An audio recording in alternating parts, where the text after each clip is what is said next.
Kia everyone. Transport Committee today. Third day in a row of transport related meetings for us here. So thank you all for coming. Thank you for your indulgence of me as sitting up here for 3 days in a row.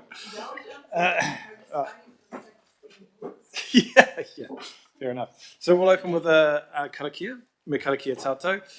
Whakataka te hau ki te uru, whakataka te hau ki te tonga, kia mā kina ki uta, kia mā taratara ki tai.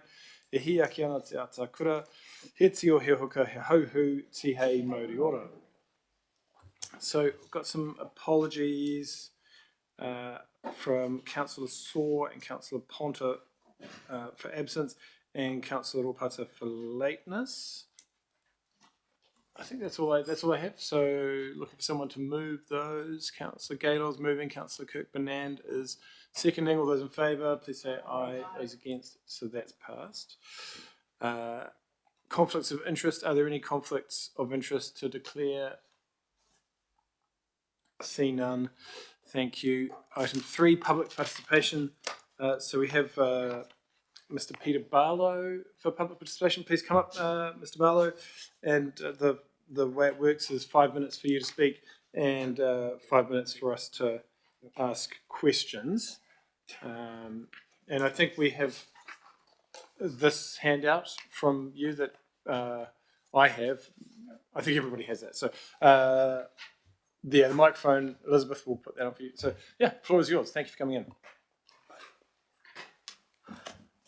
Good morning, Mr. Chair, ladies and gentlemen.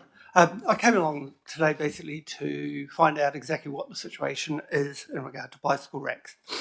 And some preliminary inquiries indicate basically in July you'll actually be allowing all the buses, as they currently are, fitted out with appropriate lighting to substitute for the override of the bicycle racks at the front.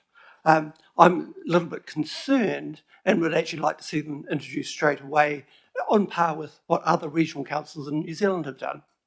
I can't quite understand why in New Zealand, in Wellington, half the buses, which are compliant anyway, aren't being used to carry bikes. It's absolutely crazy. If you were in the same situation at home, you had 2 cars, and one had the indicator light which wasn't working, would you actually use the other car? Chances are quite high. And as a direct result, one in the public can't benefit from having bikes on buses. I admit I can put my bike on the bus when I go over to Carterton, so I can get to my sister's place quite easily. No problems at all, okay? However, basically in Wellington, there's plenty of people who actually want to get their bikes on buses.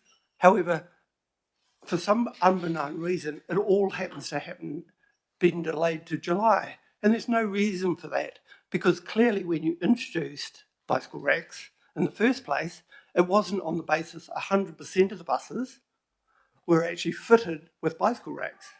Some did, some didn't. So in actual fact, there's no reason why I can't see tomorrow maybe a nice little puff of smoke and it being declared that the buses which are compliant at the moment, and some of them are already converted as well, because you can't convert 250 buses in best part of about 60 days. Every day there must be at least 10 buses which are actually getting fitted out. But in the meantime, you've got 250 buses and the appropriate revenue, which you're not getting because you're not taking bikes on buses. And you're depriving the people who live in Brookland, and in my case, Karori, of the opportunity basically to go home by bus if I feel like it, or when I get a puncture, when I get a tack, okay, or I'm delayed. And that happens just as you use your car and you're running late for something. Okay, it's no different because you're on a bicycle. And instead of actually cycling up the hill, okay, I might just put my bike on the bus. Okay, I'm quite lucky in the fact the substitute is the cable car in the meantime. But the people in Brooklyn basically can't get home in a hurry. And if they have got a bike which has got a puncher, what do? Do they tie it up, chain it up downtown? It's a $5,000 bike, and you're going to leave that for 2 or 3 hours while you make arrangements to pick it up, and you catch the bus home yourself to Brooklyn. So what I'm doing is pleading with you basically to be in a situation where from tomorrow that all the buses currently which have bicycle racks, which are compliant, right, and all the other buses which the legislation's in place, and it has been by the government from the 14th of April, to actually allow all buses to actually use the bicycle racks which are there. And that would be fairly logical. The only disadvantage is the fact that going through tunnels where it could be dark, they're only allowed to go 20 kilometres an hour. And from my point of view, basically, it's not going to make any difference to your bus timetable. So I'd like tomorrow for a nice puff of smoke, which is white, to actually come from this building as opposed to black smoke, which we're seeing fairly recently. And every day we see this black smoke, and I like this puff of white smoke to actually come through and allow bikes on buses from tomorrow. If you've got any questions at all, I'd like to address them. Thank you, Mr. Barlow. We'll see who gets the puff of white smoke first. Us on the 1st of July or Vatican? Are there any questions for Mr. Barlow? I see no questions. I don't see any online either. Just by way of perhaps just update, I think it sounds to me from your presentation that you have the latest information, and we are working through 200 and something bike racks that are non-compliant, as you noted, and the aim is to have those all done by the 1st of July. I think we're on track for that. I'm looking over, there's some nodding happening, so we are on track. I mean, the rationale is that we wanted to offer certainty for people who might want to take their bus on the bike, so that their bike.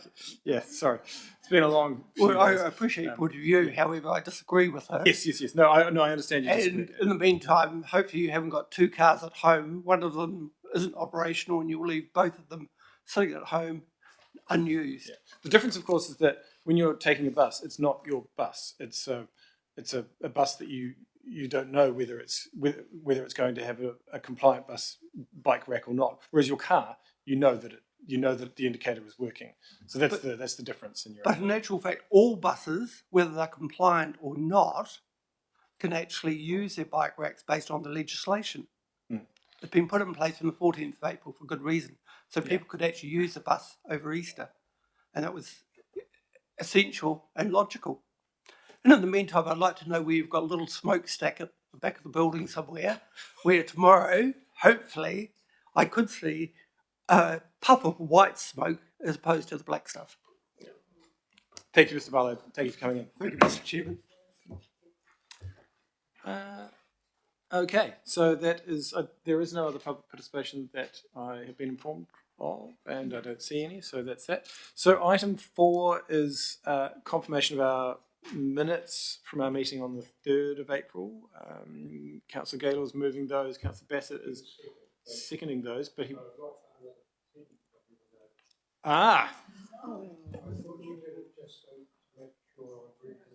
There is a T omission. We will rectify that. Very good. That is very good. So, with that omission noted, all those in favour of confirming those minutes, please say aye. Those against, that's passed. So, item 5, we're going to have an update on action items, as always.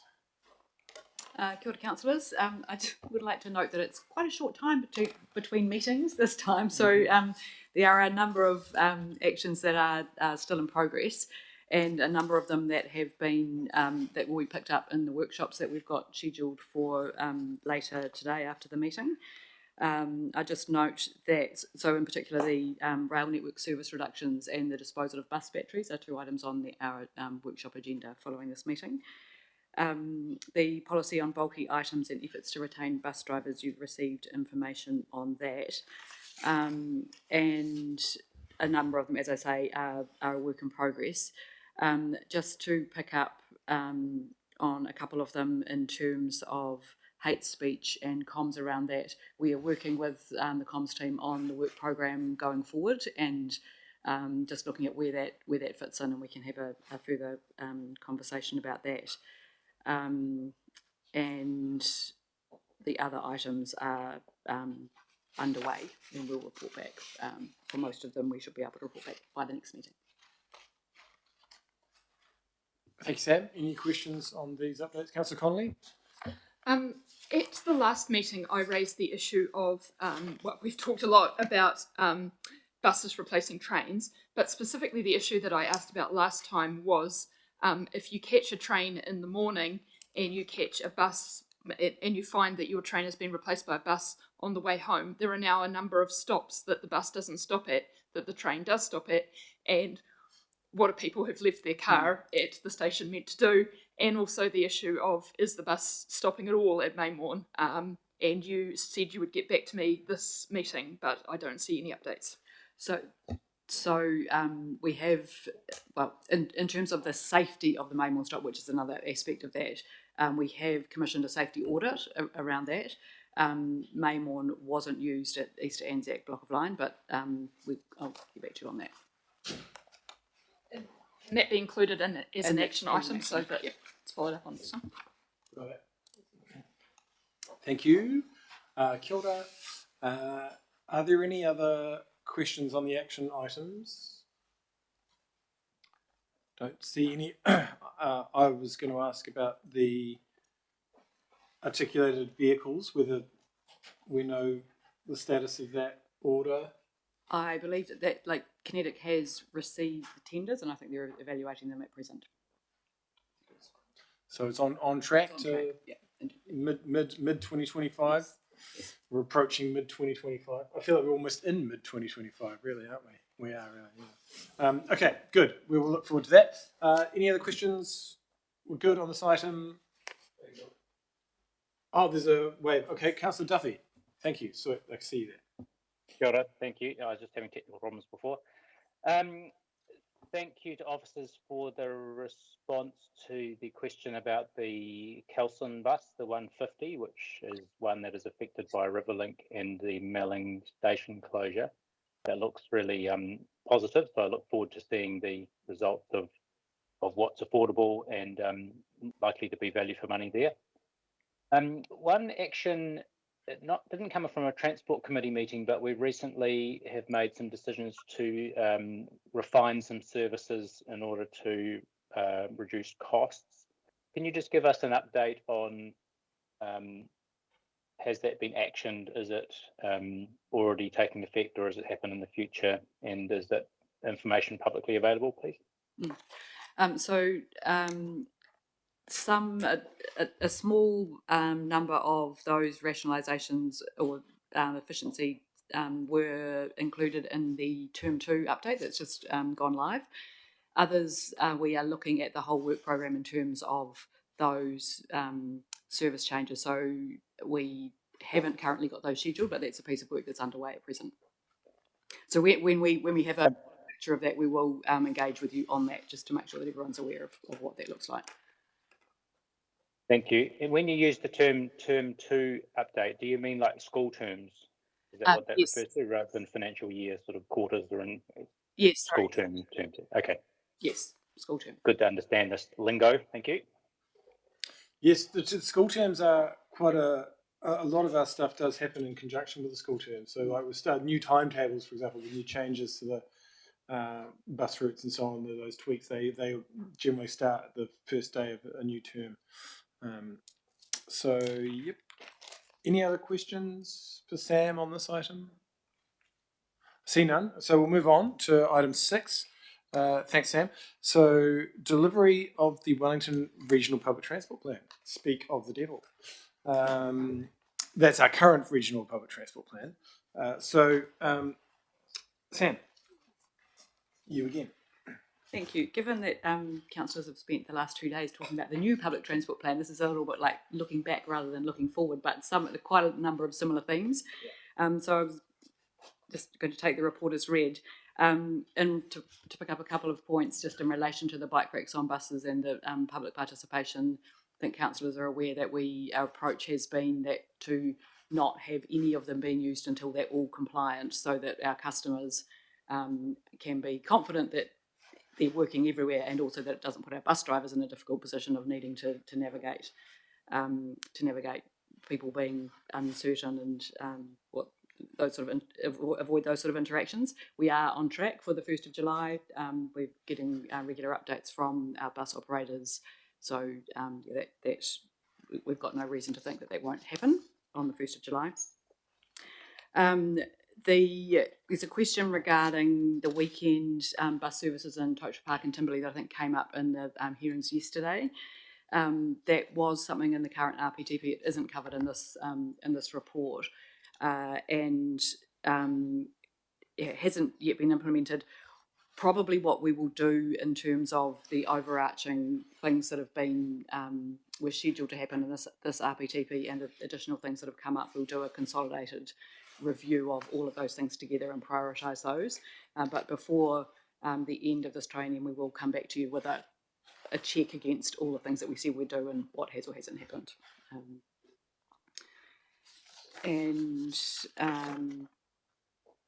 That's just happy to answer any questions. Councillor Staples? Thank you. I'm just curious about how we're, with the bikes on buses, where we have buses that are compliant and your racks are all, and that bus rocks up. And I've just shifted down from Auckland and I'm very healthy and I bike over from Wairarapa. How do the drivers handle that now? If somebody has a bus, sorry, it's been a long week. Somebody has a bike and there is a bus there with a bike rack. So I think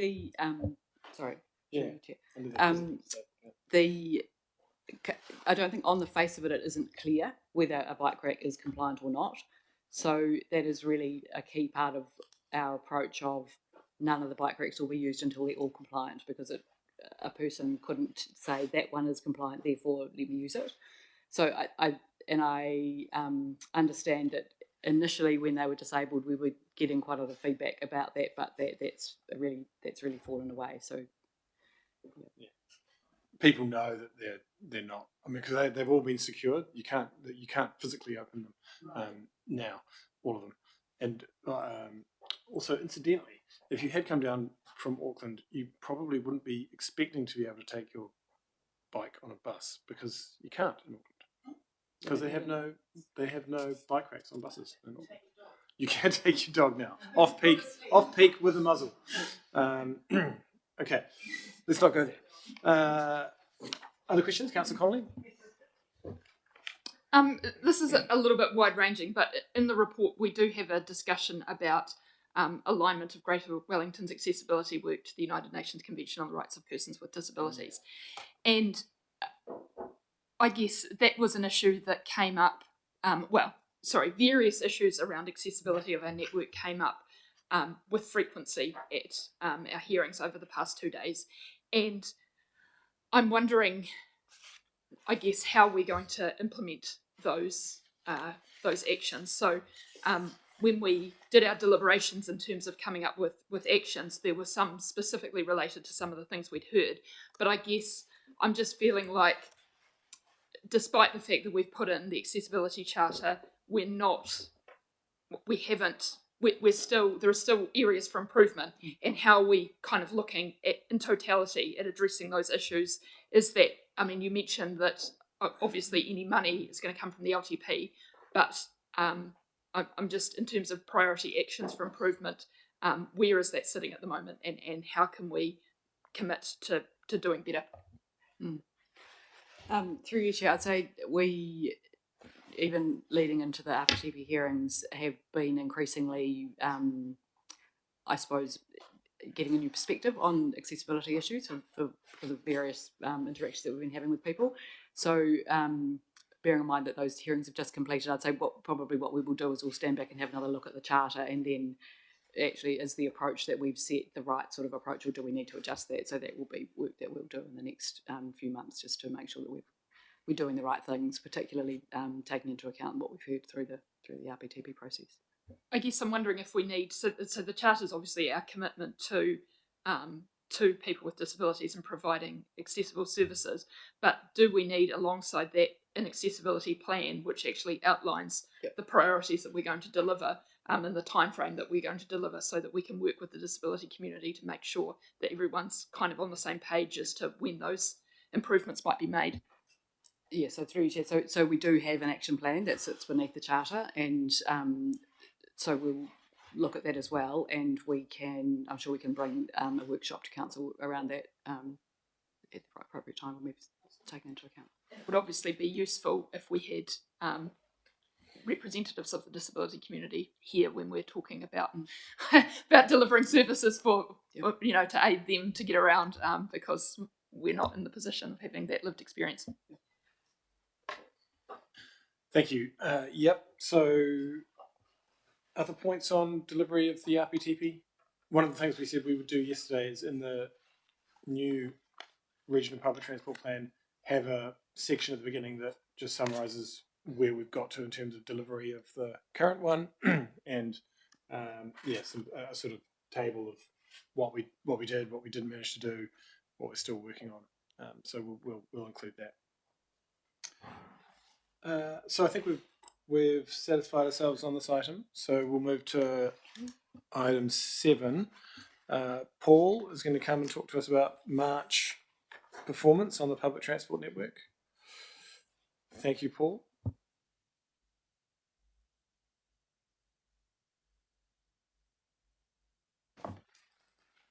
Morning.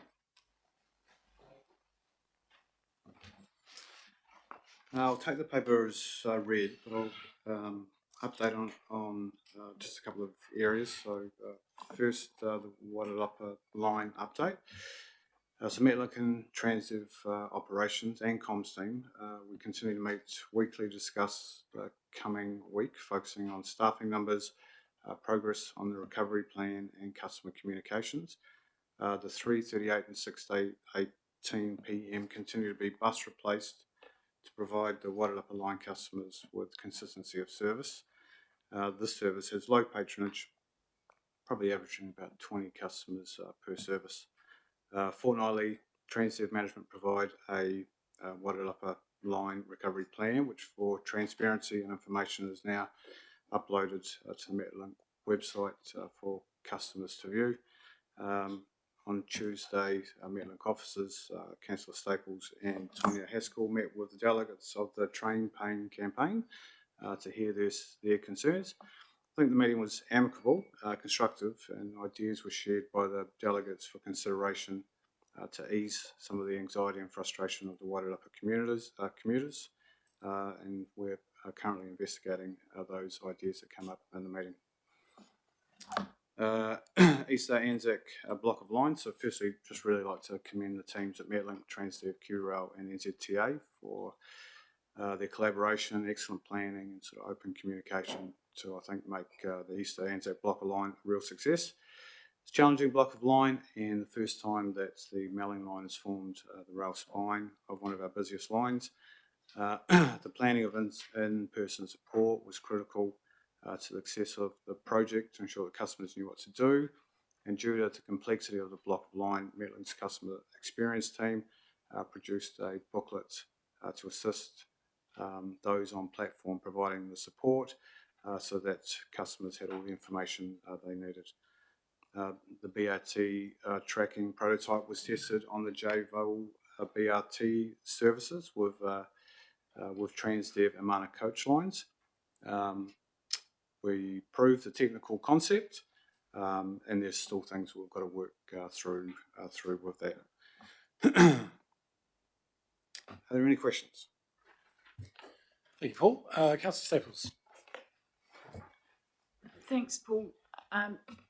You talked about the block of line and how we'd all work together, and which was great. I mean, overall, it's it did look like it worked really well. But there was just the issue of the rust on the rails on the Wairarapa line that, basically poured a big bucket of cold water over the. Correct. So, with regards to that and Kiwi Rail, I mean, there's obviously still a glitch in the system somewhere, and it's really not helpful at the moment with everything that's going on. So, how are we working to try and get through that glitch so it does not add to all the other problems that we have at the moment? Because, I mean, it's really serious. The reputational risk for GW, well, it's not risk, it's happening. They think that we are an absolute bunch of unpronounceable words in a meeting. So, You're right. That was a real own goal, not knowing about the rust on rail and communicating that out. We'd communicated that there would be delays as things settled, but that should have been happening on the Sunday or the Monday morning before we sort of kicked off. We are improving the comms plan between all three, so we're trying to make sure that we are lined up with QRail and Transdev and that we're communicating better. thank you. I accept that. But having sat around this table for 9 years and we've talked about doing better, I mean, it really, there's no wriggle room now. There's just no wriggle room. And I don't want to have a go at our staff who are doing the best they possibly can.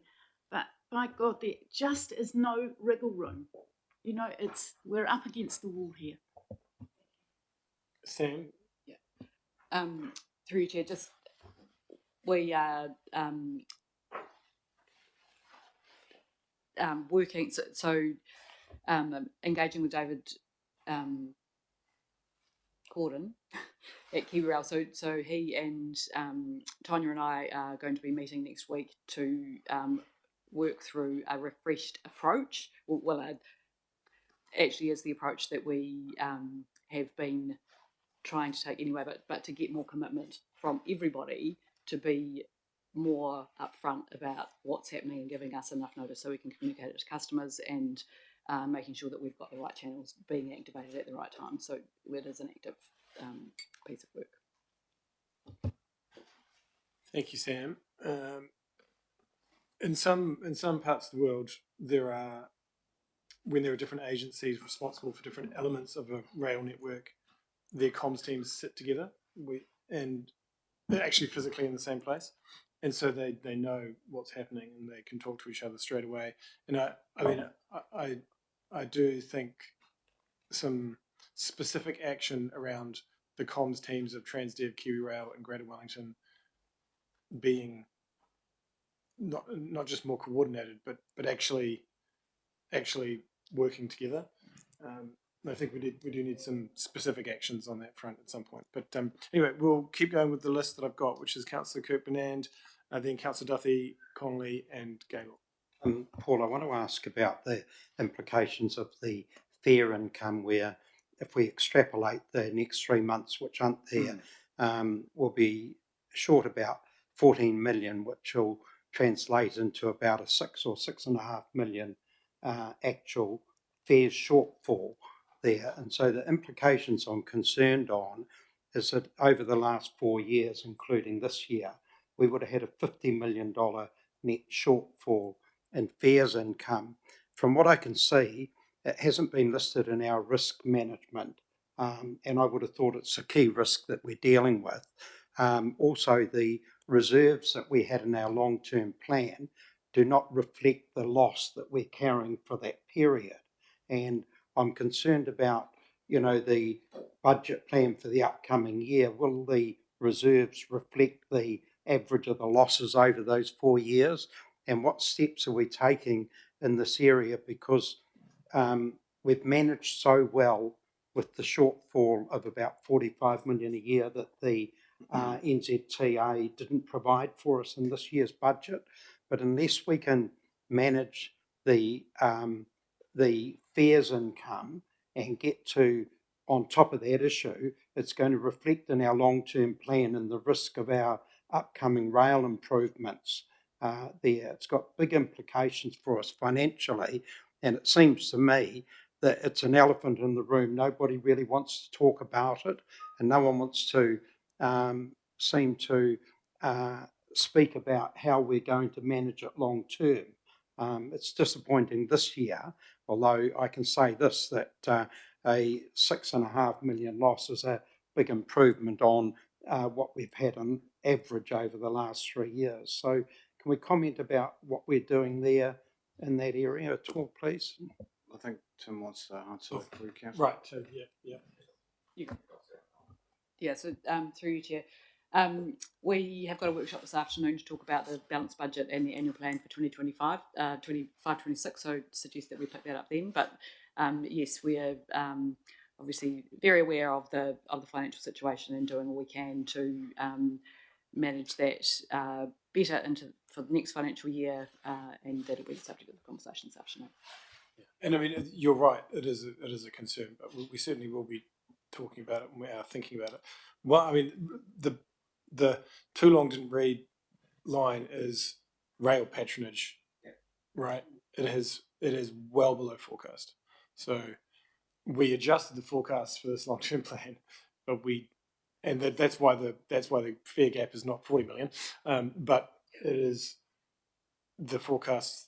The readjusted forecasts did not account for falling rail patronage, which, yeah.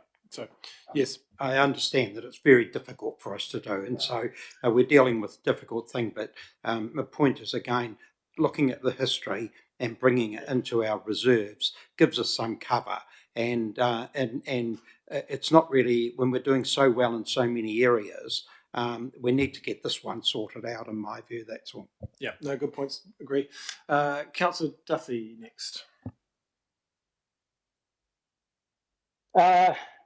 Thank you. A bouquet really for the Easter Anzac block of line from a Hutt Valley perspective. So notwithstanding the rusty rails issues in Wairarapa, which I can feel the pain of. But here, using the Melling line as a alternative spine, was a bit nervous about that because of the Wellington waterworks on State Highway 2 at the same time, and it all went remarkably smoothly. So I haven't received one complaint about that period. So just want to pass on a bouquet to the planning and teams behind that. Thank you. Thanks, Councillor Duffy. And I do think that that's a good example. So when we do comms well, they are good. So we can do comms well. So it's an example of, need to spread that across the board. Comms and delivery, yeah, exactly. So so Councillor Connolly next.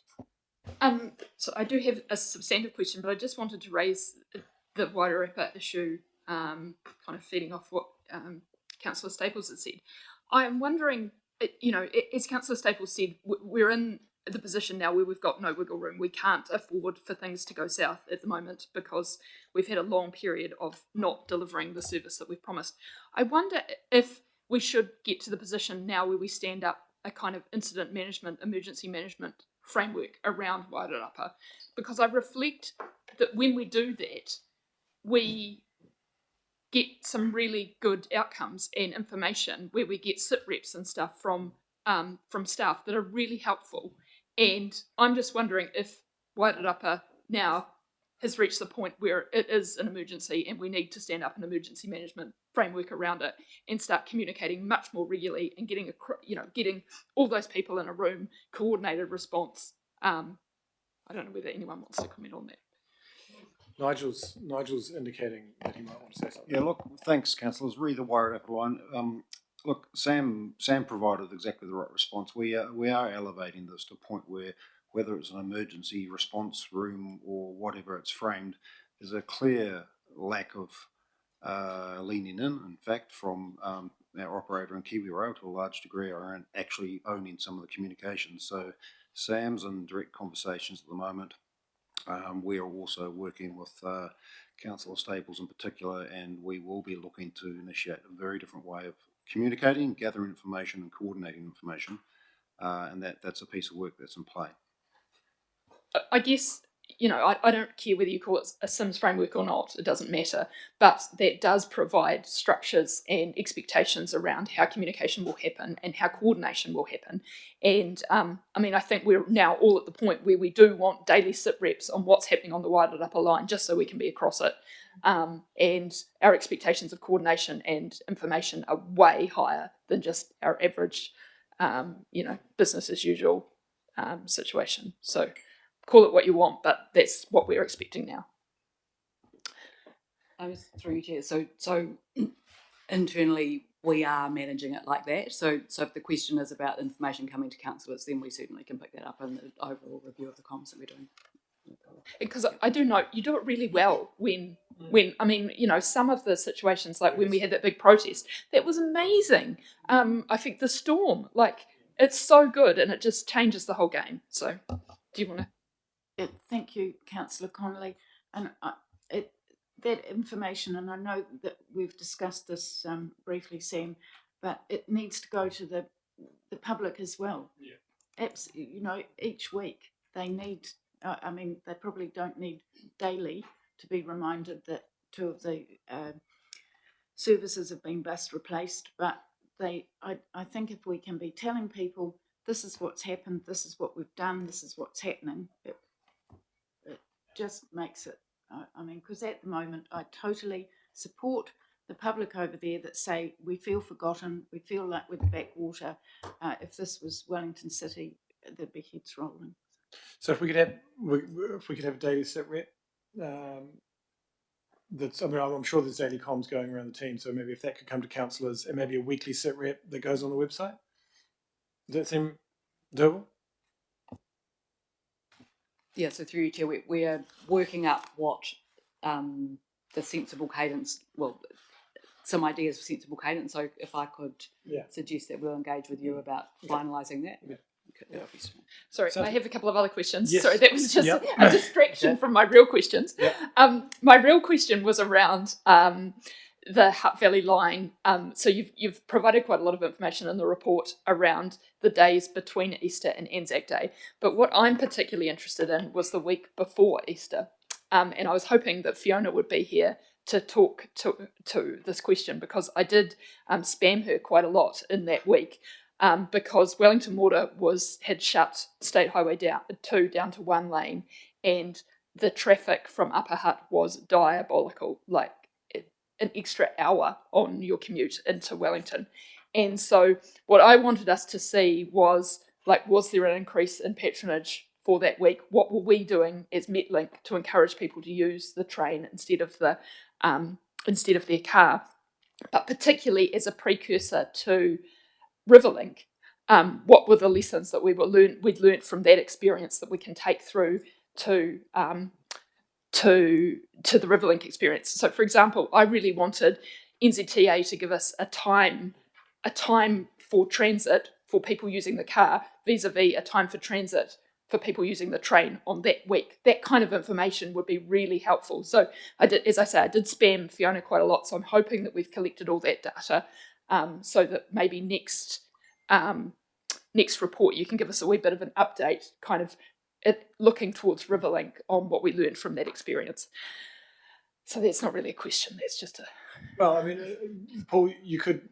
I know that we did gather some data, and we did work with NZTA around travel times and so on. So you may be in a position to come to us with some information soon. Another weird one that I noted was over that week between Easter and Anzac, the buses that we were using for bus replacements were non-piton buses. I was confused as to why that was, given we had known well in advance that that bus replacement was coming. I don't have that information with me. We'll find out. It's always a mystery, buses replacing trains. Okay, other questions on the performance report? Yes, sorry, we have a list. Councillor Gaylord. Right, thank you. Do you remember your question? I think I remember my question. Actually, a couple of questions for me. So, if we're going to do some day by day or week by week comms to the communities, particularly the commuting communities, what's the standard approach we use now? And does that include posting on those Facebook sites that they have rallied up?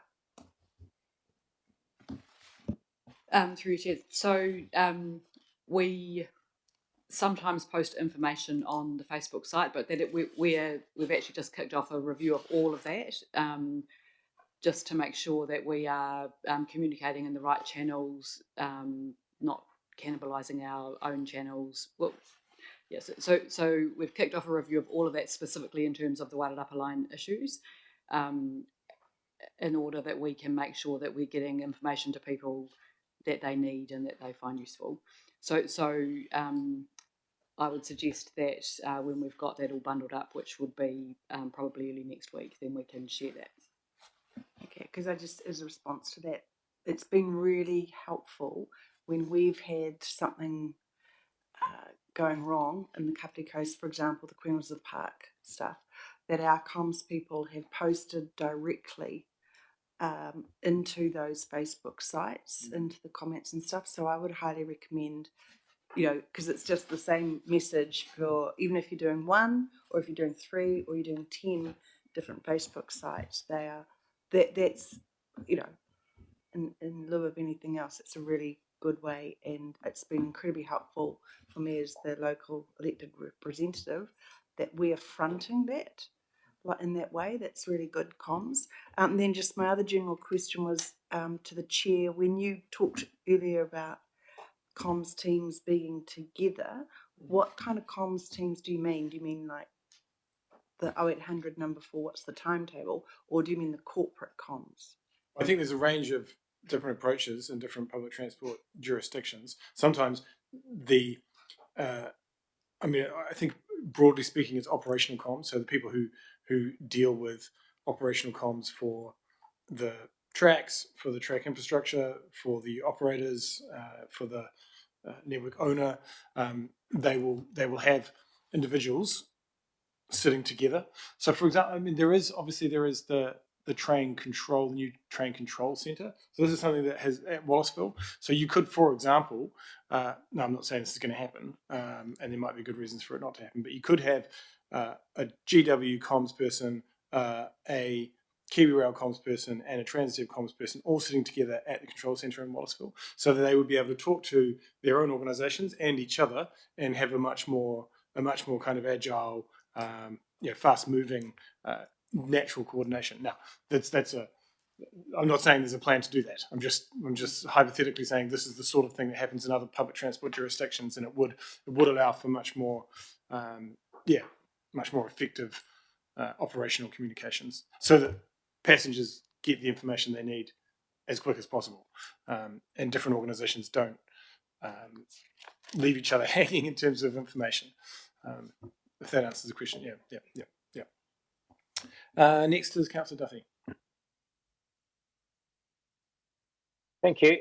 I note in the performance report that there's a slight decrease in the number of bus drivers, and then a beginning of an uptick in cancellations from one of our operators. Now, it's a pretty small movement at this stage, but given it wasn't that long ago that we had a bus driver shortage, is that all under control? Is that a worrying beginning that needs to be intervened on, or is there a reason for that, please? No, there's nothing to be concerned about. We raise it every month at the monthly operator meetings, and they've got no issues with drivers, and are continually recruiting and training new as they go. So no issues. The cancellations graph that you're talking about, it does look like an uptick there, but that is partly to do with the scale of the vertical axis, because the raw numbers are actually very small. of cancellations. But yes, good to be watching these things, scrutinising them carefully. Are there any other questions on the performance report? One thing we've had a bit of feedback on, and I've experienced myself actually a few times on the bus, is the early running. This is something that we don't really capture well enough in our data, and it is extremely annoying if you get to the bus stop and the bus is already gone when it shouldn't have, especially if you've got to wait, a long time. So I think just raising, maybe we can have an update on that. There can be an action for reporting for next time on how we're reporting against early running of buses, and that's probably enough on that. Any other? Oh, so you have tabled this health and safety wellbeing item. It's not an agenda item as such, but it's just a piece of paper that is a supplement to the public transport performance report. Is it? Yes. Apologies. So yes, that is content that we usually would have had in the report, but wasn't able to get into the report in time this month. So that is this month's update from a health and safety point of view. Yeah. So this is part of the report on the performance. Okay. Are we happy with the performance report discussion? We can move on from that. Thank you, Paul, and thanks everyone for pulling this together.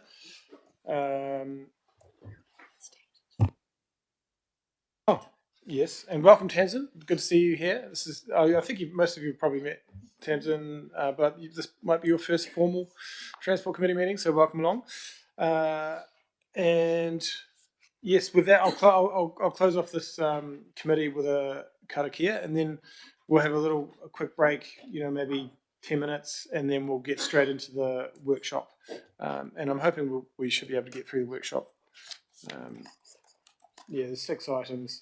Some of them are technically transport items, some of them are technically council items, but they're all related to transport. So we'll see what Darren wants to do when he arrives. But yeah, we should be good for 12:30 finish. Okay, right. Me karakia tātou. Unuhia ki te utapunui, kia wātia, kia mama. Te ngākau te tinana, te wairua i te ara takata, koiara i rongo, whakairia ake ki runga, kia tina, huie. Thanks, everyone. We'll be back in 10 minutes for those online. So let's say 10.